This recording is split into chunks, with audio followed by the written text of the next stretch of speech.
नमस्कार, मैं हूं तुषार और आप देख रहे हैं खबर 100। आइए रुख करते हैं आज की खबरों की ओर, पर उससे पहले एक नजर आज की हेडलाइंस पर। नहीं रहे मशहूर शायर राहत इंदौरी, मृतक खुद हितग्राही कार्यालय जा कह रहे अभी हम जिंदा हैं। फर्जी फैक्ट्री का हुआ भांडाफोड़, कलेक्टर ने शर्तों के आधार पर जिम खोलने की दी अनुमति। कोरोना वायरस के संक्रमण को रोकने के लिए प्रशासन ने जिम जैसी अनेकों सुविधाओं और पब्लिक प्लेसेस को बंद कर दिया था, क्योंकि वहां से संक्रमण फैलने का खतरा सबसे ज्यादा रहता है। लेकिन अब भोपाल प्रशासन ने शर्तों के आधार पर जिम खोलने की अनुमति दे दी है, लेकिन इसके लिए कुछ नियम बनाए गए हैं जिनका जिम के मालिकों को खासा ध्यान रखना होगा, जिसमें स्पा, सोना, स्टीम बाथ और स्विमिंग पूल पूरी तरह से बंद रहेंगे। सैनिटाइजर का इस्तेमाल किया जाना बहुत ज्यादा जरूरी रहेगा और हर वक्त सोशल डिस्टेंसिंग का पालन करना होगा। भोपाल से दीपक सिंह की report. Indore truck operation association और ऑल इंडिया ट्रांसपोर्ट एसोसिएशन के 3 दिवसीय हड़ताल के चलते हड़ताल के दूसरे दिन मंगलवार को इंदौर की बड़ी आलू प्याज मंडी में हड़ताल का असर नहीं दिखाई दिया। हड़ताल के चलते इंदौर शहर में 1.5 लाख से अधिक वाहनों के पहिए रोकने की बात कही जा रही थी, लेकिन इंदौर की बड़ी सब्जी मंडी देवी अहिल्याबाई होलकर मंडी में ट्रांसपोर्टेशन की हड़ताल का कोई भी प्रभाव देखने को नहीं मिला। विजय बंगाली की रिपोर्ट। अभी प्याज की बहुत ज़्यादा आवक है। प्याज चूँकि बहुत रुका हुआ है, इस साल प्याज की पैदावार बहुत अच्छी है। प्याज की बहुत ज़्यादा आवक है, करीब करीब समझ लिए 50,000 से कट्टे से लगा के 60-70 हज़ार कट्टे रोज़ की आवक हो रही है। क्या भाव चल रहा है सर प्याज की पोजीशन समझ लिए 3-4 रुपये किलो से लगा के 7-7.5 रुपये किलो तक। कहाँ से आता है प्याज? हर साल प्याज जनरली अपने यहाँ पे जो अभी चल रहा है, इंदौर के ही आसपास का ज़्यादा आ रहा है। उज्जैन जिला है, देवास जिला है, इंदौर जिला है, इसके अलावा शाहजहाँपुर शुजालपुर क्षेत्र है। ज़्यादा करके अपने एमपी का ही आता है इस समय। इसके पहले बाहर से आता था, वो बंद बाहर से भी महाराष्ट्र का भी बंद कर रखा है।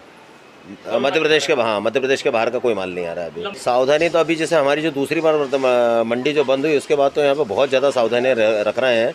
जैसे पहले क्या होता था कि एक पर्टिकुलर प्लेस पे सब इकट्ठे होकर माल बेचते थे तो भीड़ बहुत हो जाती थी। तो अब अपने अपने दुकानों के बाहर माल बेचने की वजह से भीड़ बहुत कम है। मतलब कोई इतना ज़्यादा मतलब सोशल डिस्टेंसिंग का पूरा ध्यान रख रहे हैं यहाँ पे लोग। नहीं, जैसे महाराष्ट्र का माल आएगा तो और ज़्यादा आवक ही बढ़ेगी। अभी चूँकि अपने मध्य प्रदेश के माल इतना आ रहा है उसकी वजह से ही भाव कम है, तो अगर वो आएगा तो और ज़्यादा वृद्धि हो जाएगी। इंदौर शहर में बढ़ती वारदातों को रोकने के उद्देश्य से पुलिस प्रशासन का चेकिंग अभियान विभिन्न चौराहों और भीड़ वाले स्थानों पर चलाया जा रहा है। इंदौर शहर के विभिन्न चौराहों पर जगह जगह पुलिस का चेकिंग अभियान तेज हो चला है, जहां यातायात पुलिस के साथ थाने की पुलिस 2 पहिया वाहनों को रोककर चेकिंग अभियान चला रही है। संयोगितागंज थाना क्षेत्र में मंगलवार को जांच अभियान चलाया गया, जहां इस रूटीन अभियान में सैकड़ों वाहनों को पुलिस जवानों ने रोका और उनके वाहनों के दस्तावेजों की जांच की। क्षेत्र में ये रूटीन चेकिंग अभियान बहुत पहले से चल रहा है, जिसमें जैसे अभी लॉकडाउन के बाद से संदिग्ध जो घटनाएं पूरे इंदौर शहर में जो बढ़ रही हैं उसके लिए प्रॉपर हमारे थाना क्षेत्र में ये शुरू से रूटीन चेकिंग अभियान चलाया जा रहा है, जिसमें संदिग्धों को चेक करना है। और कई कंडीशन में जो मोटर साइकिल वगैरह या कई बार 4 व्हीलर वगैरह जो संदिग्ध हमें पाई जाती है उनके खिलाफ उनके सारे तस्दीक की जाती है। उसके बाद यदि वो लगता है कि जेन्युइन है तो उसको जेन्युइन ही छोड़ दिया जाता है, कुछ इमरजेंसी से रही तो, नहीं तो अदरवाइज़ उनके खिलाफ पूरी तस्दीक करनी पड़ती है। और फिर उसके बाद हमें जो लगता है यदि चालानी कार्रवाई हो तो चालानी कार्रवाई करके हम उसे आगे के लिए छोड़ दिया जाता है। इंदौर से विजय बंगाली की रिपोर्ट। देश के मशहूर शायर, फिल्म गानों के लेखक डॉक्टर राहत इंदौरी कोविड-19 और अन्य बीमारियों के चलते इंदौर के अरविंद अस्पताल में 2 दिन पूर्व भर्ती किए गए थे, जहां बीते दिनों उनकी रिपोर्ट कोरोना पॉजिटिव आने के बाद मंगलवार को दोपहर करीब 1:30 बजे के आसपास उनकी हालत बिगड़ी और करीब 4:30 बजे उन्होंने इंदौर के अरविंद अस्पताल में अपनी आखिरी सांसें ली। इंदौर शहर के अनेक इलाकों के रहवासी अपने इलाकों में सब्जी मंडी लगने से परेशान हैं। ताज़ा मामला कालानी नगर से आया है, जहां के रहवासी इलाके में लगने वाली सब्जी मंडी से काफ़ी परेशान हैं। कालानी नगर रहवासी संघ के अध्यक्ष प्रदीप भावसार ने बताया कि रहवासियों की समस्या को देखते हुए मल्लारगंज के तहसीलदार आनंद मालवीय और जोन क्रमांक 16 के सब इंजीनियर हरगोविंद ने क्षेत्र का दौरा किया और सब्जी मंडी को लेकर आ रही परेशानियों को देखते हुए रहवासियों की समस्याएं सुनी। रहवासियों ने आरोप लगाया कि क्षेत्र में अब दादा, पहलवान और गुंडे बदमाश सब्जियों के ठेले लगा रहे हैं, जिससे यहां पर लगातार आपराधिक गतिविधियां बढ़ती ही जा रही है। ये इन्होंने ज्ञापन के रूप में मुझे कुछ समस्याएं भी बताई है। इसका निराकरण नगर निगम, पुलिस और एसडीएम साहब के माध्यम से हम सामूहिक रूप से इन 2-3 व्यक्ति हैं जो प्रभावी व्यक्ति हैं यहाँ पे, उन सबको एक साथ बुला के इसका हल निकालेंगे। अभी सर वर्तमान में ये लोग कुछ हनुमान चालीसा का पाठ वगैरह भी करने वाले थे, उसको लेकर नहीं, वो तो गाइडलाइन इनको बता दी है, जो गृह मंत्रालय से गाइडलाइन आई है वो इनको बता दी और सभी रहवासी समझदार हैं, वो मान गए।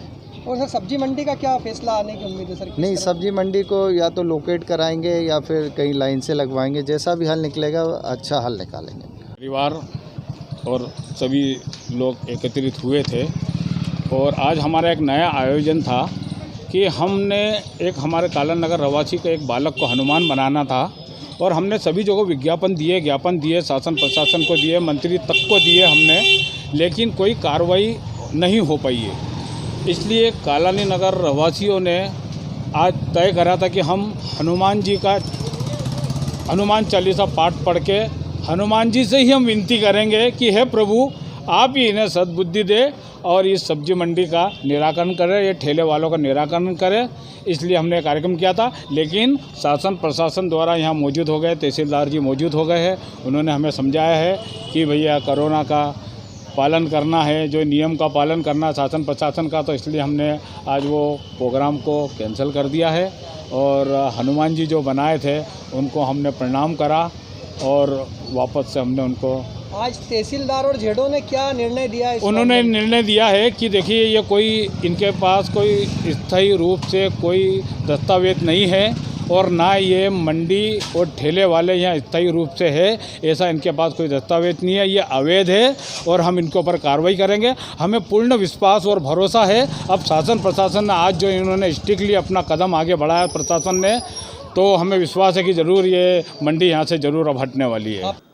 उमरिया से काफी चौंकाने वाली खबर सामने आई है, जहां मृतक खुद बता रहे हैं कि अभी हम जिंदा हैं। असल में मामला कुछ यूं है कि जिले में 4 हितग्राहियों को अपात्र घोषित करते हुए जिंदा हितग्राहियों को मृत घोषित कर दिया गया। अब हितग्राही शासकीय कार्यालय के चक्कर काट रहे हैं और बता रहे हैं कि साहब हम तो जिंदा हैं, सचिव ने हमें मृत घोषित कर दिया है।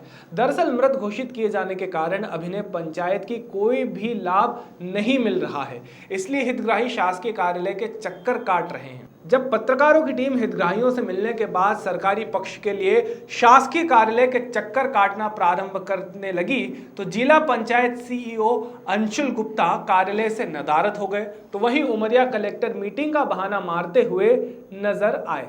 तभी वहीं बीजेपी के जिला अध्यक्ष से बात करने पर उन्होंने बताया कि हम जांच करवाएंगे और जो भी दोषी होगा उस पर कार्यवाही की जाएगी। मध्य प्रदेश के मुख्यमंत्री को बदले हुए लगभग 6 महीने हो चुके हैं, लेकिन लगता है कि उमरिया जिला प्रशासन को आज भी ये नहीं मालूम कि मध्य प्रदेश का मुख्यमंत्री आखिर है कौन। उमरिया जिला पंचायत कार्यालय में आज भी पूर्व मुख्यमंत्री कमलनाथ की होर्डिंग लगी हुई है। जब ये हाल जिले के अधिकारियों का है, तो पंचायत सचिव ने 4 हितग्राहियों को मृत घोषित कर दिया, तो अधिकारी और उनके अधीनस्थ कर्मचारियों के लिए कोई बड़ी बात नहीं है। वहीं सूत्रों की माने तो उमरिया कलेक्टर ने भी 3586 हितग्राहियों को अपात्र करने की अनुशंसा की है। प्रशासन की ऐसी हालत देख सच में यही लगता है कि उमरिया का सच में भगवान ही मालिक है। समस्याएं ये हैं, अपने यहाँ जो अभी गणना हुआ था ये खाद्यान्न के विषय में, तो खाद्यान्न में 345 आदमियों का नाम मतलब अपात्र कर दिया गया, जिसमें से 4 आदमी जो जीवित हैं अभी, उनको मृत घोषित भी कर दिया। ये राधे लाल साहू, ये सचिव है अपने दंदरौड़ी पंचायत का, वही शिकायत हाँ आए हैं कलेक्टर साहब के यहाँ भी शिकायत दिए और यहाँ जिला पंचायत में भी दिए जी। भाई कहाँ क्या है? वारसराय कहाँ होगा? हम ही एक वो मिलत रहो दादू खाद्यान्न, तो बंद हो गए। काहे? अब हम कहा जाने की कहत रहे हैं कि अब यह महीना पाला है दाइए, वो महीना से न पाई। हाँ को सर्वे करेंगे रहा राधे सेक्रेटरी का लिखता ही थी। अब हम कहा जाने की वो का लिखी थी, हम ना पढ़े न लिखे। या कही रही इसकी मर गई है वो नहीं आ। अब मैं अभी जिंदा होने के ना गई इसी करत खात हूँ अपन सबके मजदूरी है। ये जो माताराम खड़ी हुई हैं ये जीवित हैं और इन्हीं को मृत घोषित किया गया है। इनमें से 3 आदमी और हैं जो कोदू लाल यादव और पुनिया बाई और द्विजी बाई बैगा, ये सब चारों मिला के इनको मृत घोषित कर दिया। आप लोगों के माध्यम से यह बात मेरे संज्ञान में आई। निश्चित ही इस बात की जांच की जाएगी और संबंधित अधिकारियों से माननीय कलेक्टर महोदय को इसकी जानकारी देते हुए इस विषय की जांच करते हुए जो पात्र हितग्राही हैं जिन्हें वास्तव में लाभ मिलना चाहिए उन्हें लाभ मिलेगा और जिनका नाम उस सूची से कटा हुआ है ऐसे लोगों का पुनर्गणना कराकर पुनः जो पात्र लोग हैं उन्हें लाभ मिले, इस बाबत हमारे द्वारा प्रयास किया जाएगा। जो जिंदा लोगों को मृत घोषित कर दिया उसका क्या कार्रवाई होगी? जो जिंदा लोगों को मृत घोषित कर दिया गया है आप लोगों का कहना है, ऐसी स्थिति में मैं माननीय कलेक्टर महोदय को इस बात की जानकारी दूंगा और इसकी जांच की जाएगी और जो उचित कार्रवाई होगी वो होगी। उमरिया से सुरेंद्र त्रिपाठी की रिपोर्ट। देश भर के साथ महाकाल की नगरी उज्जैन में भी श्री कृष्ण जन्माष्टमी का पर्व धूमधाम के साथ मनाया गया। श्री कृष्ण की शिक्षा स्थली सांदीपनी आश्रम में रात 12 बजे श्री कृष्ण जन्मोत्सव मनाया गया। प्रदेश उच्च शिक्षा मंत्री मोहन यादव ने भगवान की पूजा अर्चना की। उज्जैन भगवान कृष्ण की शिक्षा स्थली भी है, जहां वह 11 वर्ष की उम्र में उज्जैन के ऋषि सांदीपनी के पास विद्या अध्ययन के लिए आए थे। यही वजह है कि भगवान कृष्ण की शिक्षा स्थली सांदीपनी आश्रम देश विदेश के भक्तों की आस्था का केंद्र बना हुआ है। हम सबका सौभाग्य है मध्य प्रदेश में एकमात्र ऐसा स्थान है जहाँ भगवान श्री कृष्ण ने स्वयं ने रात गुजारी, कई दिन गुजारे, अपने जीवन का एक नया पक्ष यहाँ से उज्जवल हुआ। भगवान जब कंस को मार के यहाँ आए और आचार्य सांदीपनी ने जो उनको दीक्षा दी, शिक्षा दी, और यही कारण रहा कि भगवान ने बाद का जीवन उनका एक अलग परिवर्तित रूप में आया सामने। भगवान के प्रत्येक कदम पे उज्जैन की छाप है, सांदीपनी आश्रम की छाप है। यहाँ तक कि जब युद्ध के कर्म क्षेत्र में जाने के बाद गीता का जो उनके मुँह से एक अद्भुत ग्रंथ की रचना हुई, वो सार भी अगर कहीं से निकला तो उज्जैन से निकला है। उसी प्रकार से जैसे द्वारका का महत्व है, मथुरा का महत्व है, उसी प्रकार से उज्जैन का भी महत्व है। मैं आज के अवसर पर, चूँकि जन्माष्टमी के अवसर पर भगवान का जन्म हुआ है, यहाँ शासकीय मान्यता से आज के दिन जन्म होता है। हम सब भगवान के जन्मोत्सव के आनंद में डूबे हुए हैं और भगवान कृष्ण का काल और अभी आज कोरोना के कारण से ज़्यादा याद आता है। ये भी कठिनाई भरा हुआ काल है और भगवान का वो भी काली रात्रि थी जब भगवान का जन्म हुआ। तमाम कष्टों से, तमाम परेशानियों से, तमाम मुसीबतों से भगवान ने जन्म से लेकर उनका शरीर छोड़ने तक जिस प्रकार से जीवन जी के सिखाया है वो हम सब के लिए प्रेरणादायी है। आज के युग में भी वही हमको संबल देता है। हमारी संस्कृति, हमारा धर्म, हमारा अध्यात्म, हमारा इतिहास हमको आगे बढ़ने की प्रेरणा देगा और विश्व में मनुष्यता की स्थापना होगी। श्री कृष्ण वंदे जगतम गुरु। आप हमेशा हर साल आते हैं, पूजा करते हैं, क्या मन्नत इस बार पूरी हुई है पूरे? देखिए भगवान की दया है, ये बात अपनी सही कही है कि परमात्मा की कृपा से जब से यहाँ आने आया हूँ उत्तरोत्तर मेरे जीवन में भी बदलाव आया है। जब मैं प्राधिकरण अध्यक्ष था तब से आ रहा हूँ, उसके बाद टूरिज्म अध्यक्ष, आज वर्तमान में मंत्री बन के यहाँ आया हूँ। परमात्मा की कृपा बनी रहे, यही इच्छा है। ये भी उच्च शिक्षा और आप भी उच्च शिक्षा? हाँ, ये शिक्षा का आश्रम है, मैं शिक्षित नहीं हूँ लेकिन यहाँ का शिष्य हूँ। जोशी जी बताओ। पहले तो मैं वर्ल्ड ब्राह्मण ऑर्गेनाइजेशन के रूपम व्यास का धन्यवाद बोलना चाहूँगा। उन्होंने मुझे यहाँ पर सम्मान दिया और उज्जैन की जनता को अपने इसकी जन्मोत्सव की बहुत बहुत बधाई देना चाहता हूँ। अभी भी कोरोना में अरविंदो हॉस्पिटल में अभी कार्यरत हूँ, मैं MS जनरल सर्जरी कर रहा हूँ। अभी भी हमें सोशल डिस्टेंसिंग की बहुत आवश्यकता है। अभी कोरोना काल अभी ख़त्म नहीं हुआ, तो मेरा एक मैसेज है सब जितने भी लोग देख रहे हैं उन सबको मैसेज है कि अभी भी अपन को सोशल डिस्टेंसिंग मेंटेन करके रखना है। जब तक इसका वैक्सीन नहीं आ जाता तब तक हम इससे पूरी तरह हट नहीं सकते इससे। ऐसी भीड़ भाड़ वाला है कि जब जरूरत है कि जो त्यौहार है उसमें अधिकतर भीड़ होती है, उसमें आप कैसे सब्जेक्ट बना सकते हैं? अभी मैंने जैसे यहाँ पर देखा कि बाहर पुलिस वालों जो अपने पुलिस के लोग थे उन्होंने कुछ ही लोगों को अंदर आने दिया, चुनिंदा लोगों को। ये भगवान के दर्शन तो करना चाहती है आम जनता, पर आम जनता को ये समझना भी चाहिए कि अभी कोरोना काल चल रहा है। कुछ समय में जब तक वैक्सीन इसकी आ जाएगी उसके बाद ये कोरोना काल भी चला जाएगा। तब तक घर पे बैठ के आप आरती करें, जो भी करना है, मतलब भक्ति करें। और बाबा की शिक्षा स्थिति में आपका सम्मान किया गया, क्या बोलेंगे? आज जो मेरा सम्मान किया गया है मोहन यादव जी द्वारा, मैं धन्यवाद देना चाहूँगा। और ये सम्मान मेरा नहीं, अरविंदो हॉस्पिटल में कार्यरत जितने भी डॉक्टर्स हैं, जितने भी नर्सिंग स्टाफ है, उन सबका सम्मान है एक तरीके से। तो ये इस तरह का सम्मान अगर मिलता रहता है तो हम लोगों का प्रोत्साहन बढ़ता रहता है, और इस तरह के प्रोत्साहन की आवश्यकता हम लोगों को है। शुभ नाम बताइए। डॉक्टर अंकित जोशी, अरविंदो जनरल सर्विस। ये वो पावन पवित्र स्थान भगवान कृष्ण की शिक्षा स्थली सांदीपनि महर्षि का आश्रम है।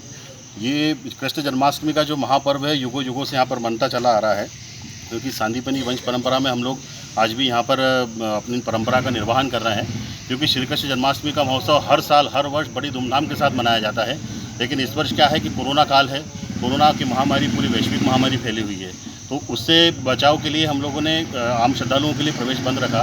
बिल्कुल जो पुजारी परिवार के लोग हैं और जो सेवादार जो हैं, उन्हीं के बीच में हम लोगों ने जन्माष्टमी का महापर्व बनाया, जो कि कोरोना मुक्त एक हमने पेपर के जो कटिंग होती है, रंग बिरंगे फूलों की हमने सजावट की गई है, जिससे कोरोना का भी कोई प्रभाव नहीं है। जन्माष्टमी का महापर्व खूब बड़ी धूमधाम के साथ आनंद हुआ है। अभी महाआरती संपन्न हुई, जिसमें मध्य प्रदेश के शासन के उच्च शिक्षा मंत्री डॉक्टर मोहन जी यादव उपस्थित थे, और हमारे डॉक्टर अंकित जोशी जी, जो कि अरविंदो हॉस्पिटल इंदौर में सेवाएं देते हैं कोविड में, इनको कोरोना कर्मवीर योद्धा सम्मान से भी हमने लोगों ने नवाजा है।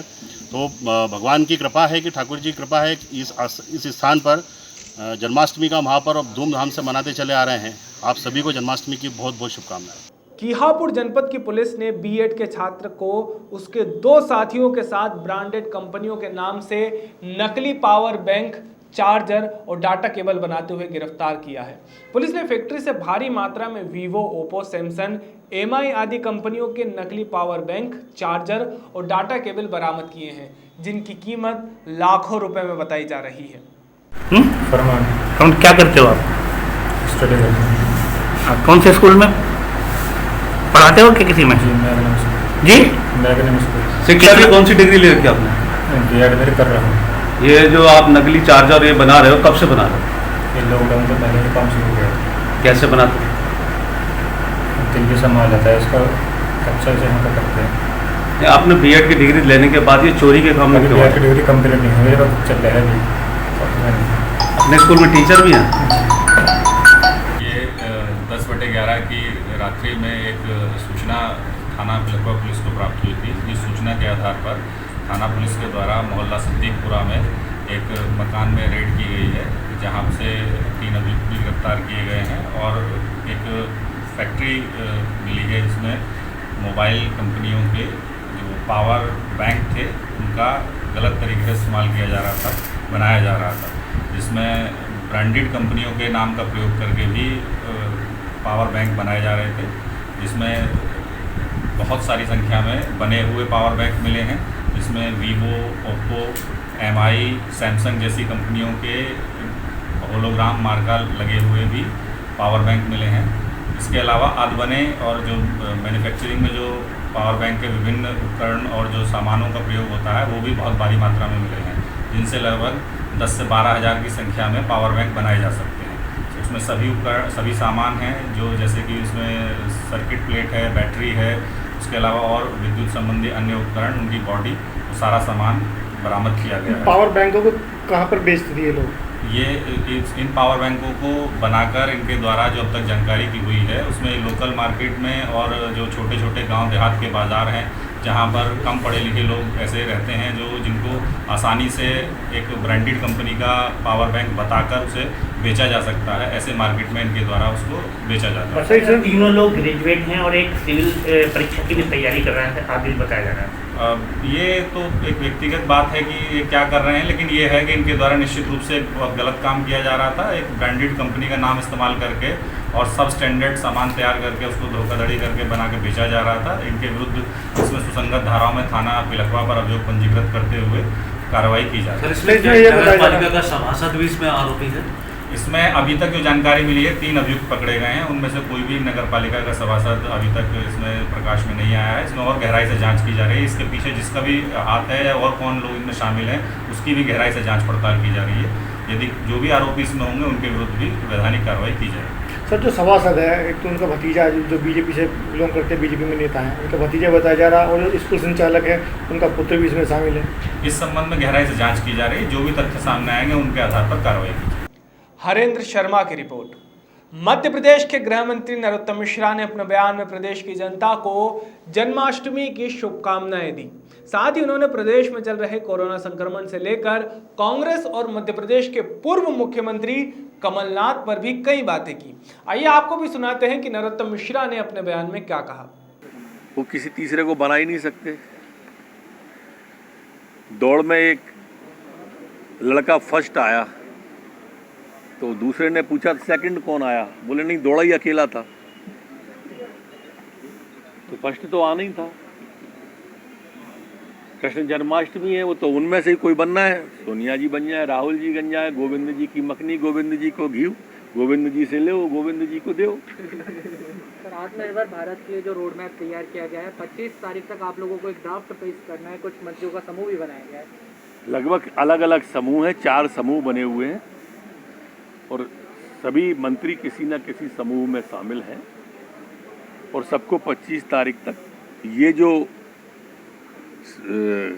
वेबिनार में सुझाव विद्वानों के आए हैं, विषय विशेषज्ञों के आए हैं, इस और जनता के द्वारा भी जो आए हैं, इन सब का जो निचोड़ है वो मंत्रिमंडल समूह माननीय शिवराज सिंह जी चौहान मुख्यमंत्री के सामने 25 तारीख के पहले रखेगा। मैं जाऊं, थोड़ा देर में स्टार्टअप होता है, चेतते देर में है। बौनी लगभग धान की बौनी पूरी हो गई है, बाकी बौनियां भी हो गई हैं। ठीक है, जब जागे तब सवेरा। पहली बात तो फैलने की है, जहां तक तो अब थमने लगा है।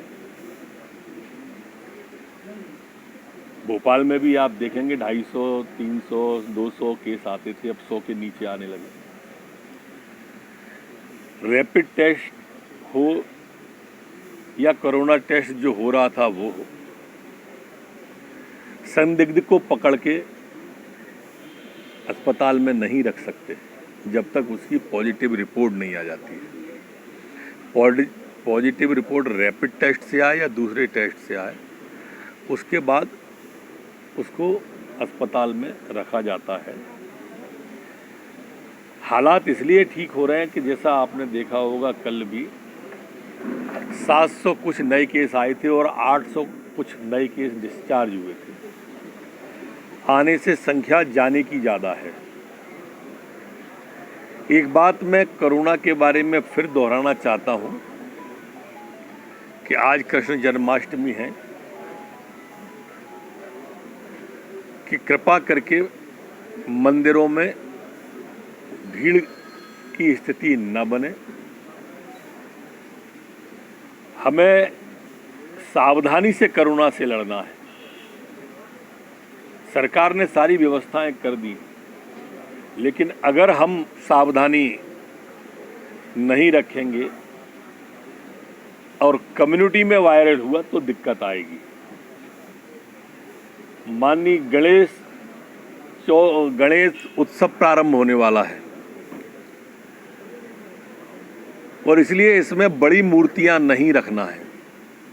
घर के बाहर पंडाल लगा के, माइक लगा के ये कार्यक्रम नहीं करना है, ऐसा केंद्र की गाइडलाइन है। कोई भी मुहर्रम पे ताजिए वगैरह, मेरी प्रार्थना है, निवेदन है, गुजारिश है, केंद्र की गाइडलाइन के अनुरूप ताजिए वगैरह न तो निकालना है, ना ही उनका निर्माण ऐसा करना है। घर के अंदर जो आराधना पूजा पद्धति से आप कर सकते हैं वो करें। अभी के लिए केवल इतना ही, लेकिन ताज़ा खबरों के लिए देखते रहिए खबर 100, जनता की बुलंद आवाज़।